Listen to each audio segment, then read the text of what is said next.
Qu'il s'agisse du Burj Khalifa, du Pentagone ou de votre maison, le poids de ces structures est en définitive supporté par un élément structurel appelé une semelle de fondation. Une erreur de conception dans la semelle peut entraîner l'effondrement de l'ensemble du bâtiment. C'est pourquoi une conception correcte des fondations est cruciale. Les semelles sont la partie la plus importante des fondations.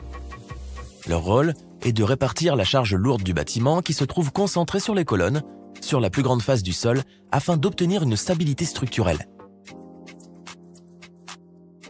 Analysons l'importance des semelles et leurs différents types.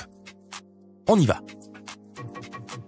Avant de comprendre comment sont conçues les semelles, vous devez d'abord apprendre quelque chose sur le sol.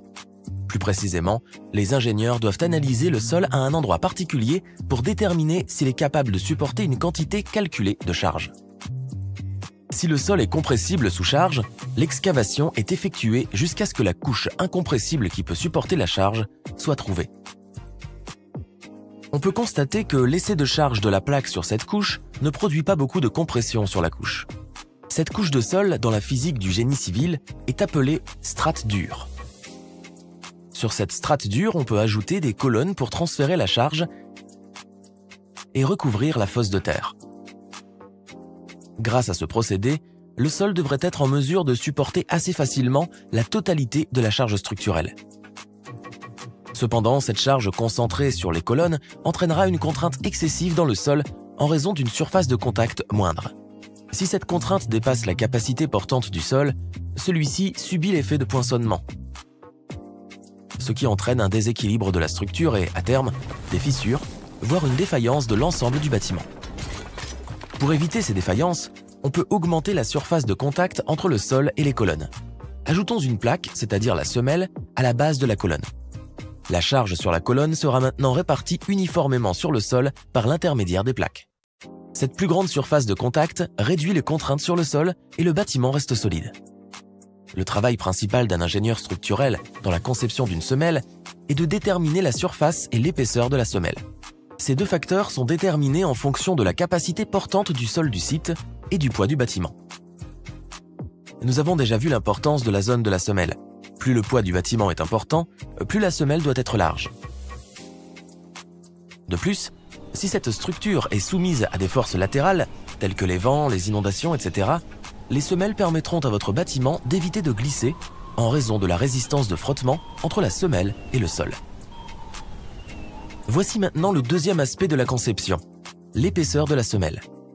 La semelle doit également résister à la pression exercée par le sol. Si l'épaisseur de la semelle est insuffisante, la semelle située de part et d'autre de la colonne se déforme en raison de la pression de soulèvement exercée par le sol. Cet effet est appelé moment de flexion appliqué. Vous pouvez voir cet effet dans ce résultat FEA ici. Pour éviter ce résultat, l'épaisseur de la plaque est augmentée. Et voilà, nous avons conçu une base plus solide et plus sûre pour notre bâtiment. Ce type de semelle ou semelle isolée est utilisé pour soutenir des maisons légères qui reposent sur un sol de résistance moyenne. Cette conception peut encore être optimisée sur le plan économique. Si on observe la pression appliquée par le sol sur cette zone, on voit qu'elle est uniforme. Cependant, le moment de flexion appliqué augmente. En arrivant dans la zone centrale de la semelle, le besoin d'épaisseur de la semelle est donc plus important au centre qu'au bord. C'est pourquoi une forme de semelle trapézoïdale a été adoptée dans les structures modernes pour les semelles isolées.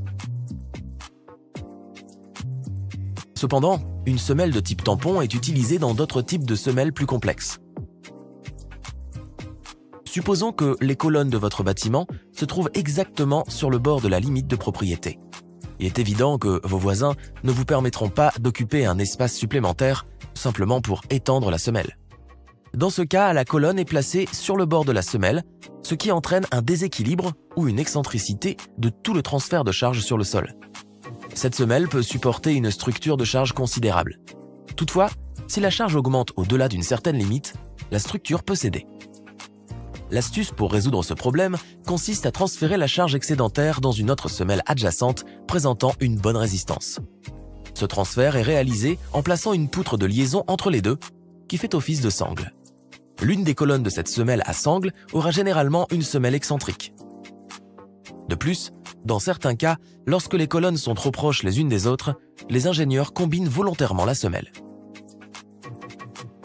Dans la plupart des bâtiments lourds modernes, les colonnes des structures sont pourvues de semelles réunies en un tout. Une seule dalle en béton armé est réalisée pour chaque colonne. Ces semelles sont appelées radiers ou matelas, et elles répartissent uniformément la charge imposée par un certain nombre de colonnes ou de murs sur le sol. Ce type de semelle est adopté pour éviter les fondations profondes qui, autrement, atteindraient une profondeur de 60 à 200 pieds. Dans une région où le sol est expansif, les fondations sur radier sont un atout qui réduit les risques de tassement différentiel. Le Burj Khalifa utilise une combinaison de fondations sur radier et de pieux, ce qui constitue une combinaison de fondations superficielles et profondes. Nous en apprendrons davantage à ce sujet dans la prochaine vidéo.